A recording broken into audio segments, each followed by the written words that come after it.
Wealth with Homer Smith. I am your moderator, Ryan Ruff. It's great to be back with everyone today. And as always, I'm joined by my right hand man. That's Homer Smith, private wealth advisor. We're going to be diving into another wealth management related topic as we typically do here on the show. And we have a really interesting topic. It's one that we really haven't touched on before in the show, but boy, can it be just pertinent for some folks out there. And that is family banks. That's really the key of today's conversation. Family banks, they are a tool that some very wealthy families and individuals out there are utilizing for a number of different reasons.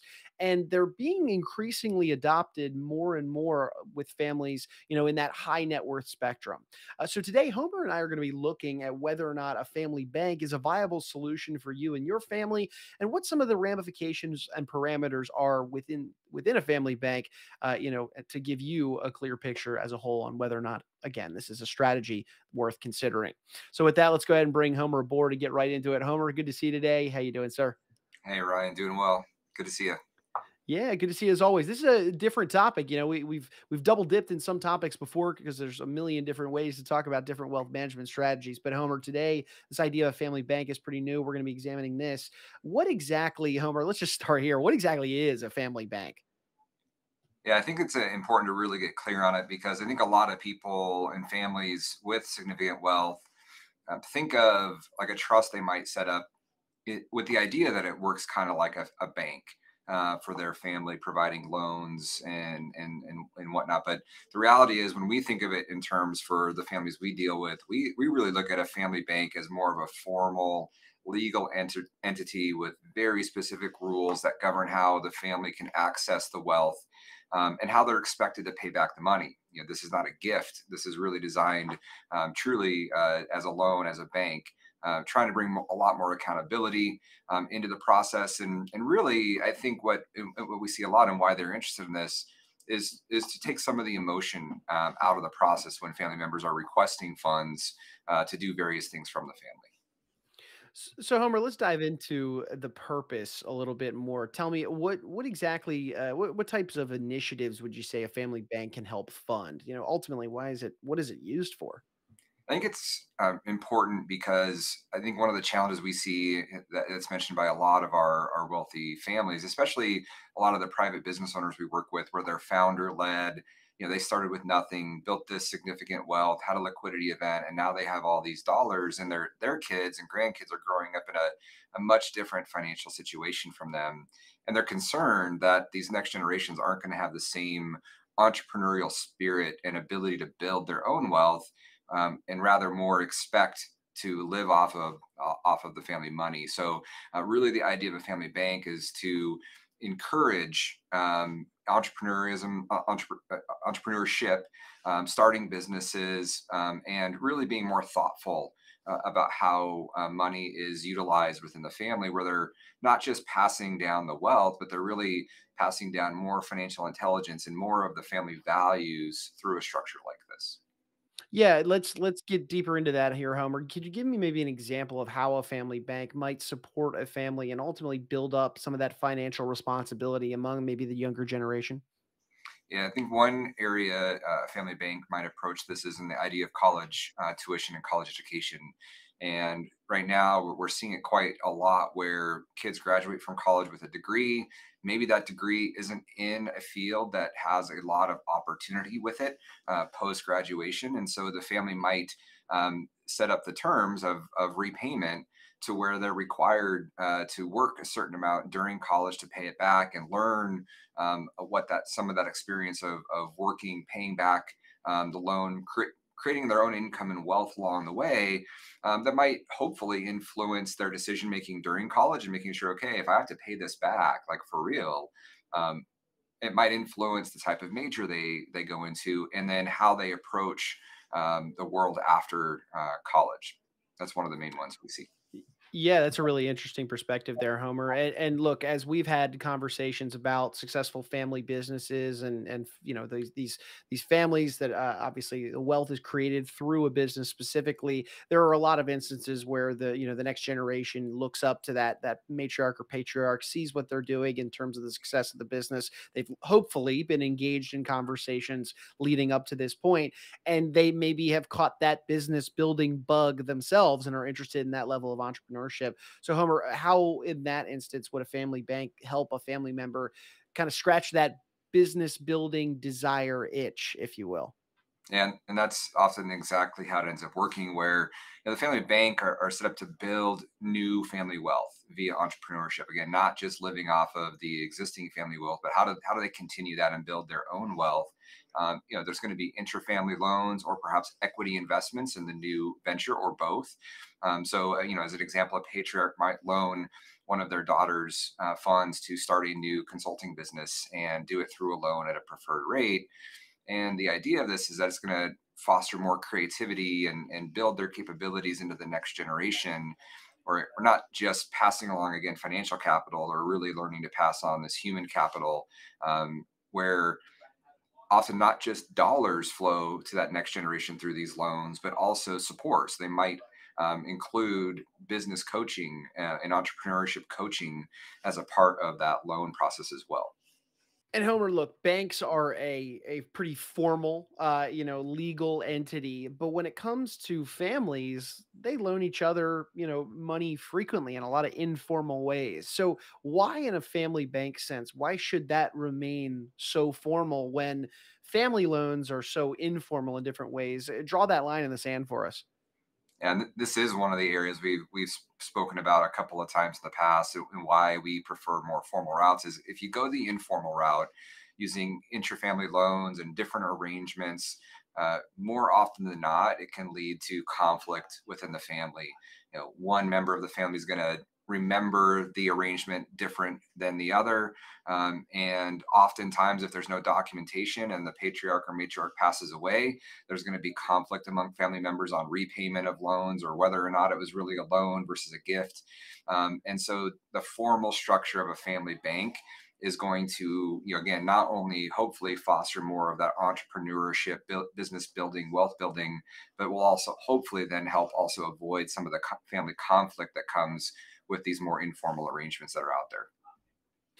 Homer, as we're talking about this idea of a family bank, it's almost like the writing's already on the wall, but I feel like it's worth calling attention to it. And that is just the idea that a family bank, has a big advantage, I would say, of leveraging this is that it allows a family to use very customized, very tailored solutions to meet the demands of that family in particular. Could you elaborate on why that is obviously a big advantage of a family bank and why it's so important that somebody lean on the bank in that way? Yeah, it's very different, as you allude to, working with a family bank versus a much larger banking institution. And these family banks tend to do best when they're able to customize the approach of the bank to the idiosyncratic nature of a particular wealthy family and their interest or their circumstances. Because every one of these families is different. They might have come up in a certain industry, and the family might have ongoing interest in continuing to build out in that sort of an area. So to be able to tailor the bank and the terms and how it's structured to each family, I think is really important. um, and they can also be pretty complex because of the nature of them being very focused and bespoke. And so some families will set it up as part of their single family office and kind of run it through that structure, or that complexity might lend itself to being set up as a completely separate entity. And so again, there's a lot of customization and individuality to how each of these families might set up the family bank for their family. Of course, of course. And Homer, we had mentioned earlier in the episode that these family banks are usually leveraged by these high net worth individuals and families. But let's talk about it in a more grand or general sense, if you will. Is this a solution, this family bank idea? Is it only reserved for those high net worth folks, or is it an approach that might be able to be leveraged on a more broad scale by families that might not fall into that same wealth category? That's a great question. I would say that it's definitely super rich families that are taking advantage of this more often than not. It doesn't mean that it can't work for a family that's still building wealth that wants to create the same opportunity for their next generations. And so it's definitely not the exclusive domain of the super rich. What I will say is that even for those super rich families, it's also not for everyone either. We do run into a number of families that when we first approach this kind of conversation, there's a lot of interest in it, but then at the end of the day, they don't want the complexity. that comes with an ongoing process of reviewing, what the family might be loaning money for. They simply just want the money to go in trust or in some other vehicle to the next generation. And so even with that level of asset, it may not be the best fit. So it's important to really, look at the pros and cons of this type of a structure. Look at from the patriarch matriarch perspective, what are you trying to create for your family, and what kind of ongoing relationship do you want with a structure like this, to determine if it really makes sense. But at the end of the day, really, families of almost any wealth level can set up this type of a structure. Okay, that's good to know. I appreciate you clarifying that there. And Homer, look, you hit the nail on the head. This it's an ongoing, it's a complex structure. It takes effort, if you will, to manage and maintain. So with that being said, do families themselves set up and quote unquote run this family bank, or is that somebody that they should be enlisting the help of a professional in some capacity to do for them, but also alongside them? How does that work? Yeah, I would say it's important that they're heavily involved, but it's never done, at least in my experience, without good experts around them to assist, advise on many of these structures. Usually, including wealth managers, good attorneys, good accountants, and they need help in a number of areas. I mean, one of those areas is simply just the structure. Of these loans, and making sure there's going to be meaningful return on the investments, and how those are set up. And having experience with other wealthy families and what they've set up is very helpful to advise families setting this up for the first time. I think other areas are, if you're going to be providing a loan for a business venture, for instance, having experts on your team that are skilled in doing due diligence on private deals is helpful to just understand, hey, is what's the viability of this type of structure. And then one of the areas that we enjoy quite a bit is on all the tax mitigation abilities, and how do we structure this in a way to minimize not only the tax for the family, but also how do we structure things to mitigate and try to minimize tax for the family member building this business. And if we can do it from the ground floor, there's a lot of things you can put in place from the beginning that could have a big impact on taxes down the road. So definitely, it's something that the family is going to be heavily involved with, which is why previously it's Mhm. not for every family. But again, there going to typically be a pretty heavy reliance on other experts and professionals that they're going to bring in to make sure it works in the way that they're intending it to. Of course, always helps to have that team of professionals on your side, especially when it comes to matters like these. But Homer, look, you had mentioned earlier this is a highly customized, a well-tailored solution for these high net worth families, but also families on a more broad scale that where this solution might be applicable to them. But again, because it's so customized, this is something that it takes a conversation really. So let's say there's a member of our audience out there that's intrigued by this idea and this conversation today, and they'd be benefiting from a conversation surrounding this. What would be the best way somebody could reach out to you and your team and just open up that dialogue to see if a family bank might make the most sense for them?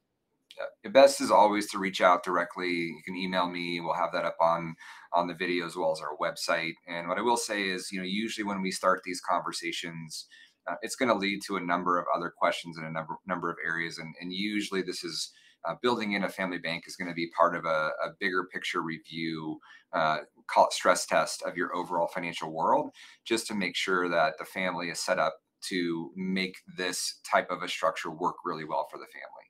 And so again, we can look at it as a single issue, but usually it's going to end up being a part of a bigger conversation because of the importance of how this might fit into your family values and how you want to drive that down through multiple generations. And it's just usually a bigger conversation than should we have a family bank or not. Got it. Roger that. Well, for Homer, I really appreciate you carving some time out of your busy day. We're gonna let you get back to serving your clients, and looking forward to jumping back on the next one with you. Thanks, Ryan. Good to see you as always. Of course, of course. And hey, look, folks, we want to take one final moment, as we always do on the show, and thank you all for stopping by and spending some time with us on the podcast today. If you took anything away from today's conversation surrounding a family bank and the different solutions within it, and of course, whether or not it's a solution for you and yours, and you benefited from this conversation, well, make sure you hit that subscribe button then on the platform that you did check us out on today. That way, you never miss out on a future conversation between Homer and myself, where we unpack these different wealth management topics that he's getting asked about, from clients and prospects and the whole nine yards, because ultimately we want these conversations to be beneficial for you and yours. Before Homer, I'm Ryan. We're going to go ahead and say so long, though. We appreciate you stopping by and being with us.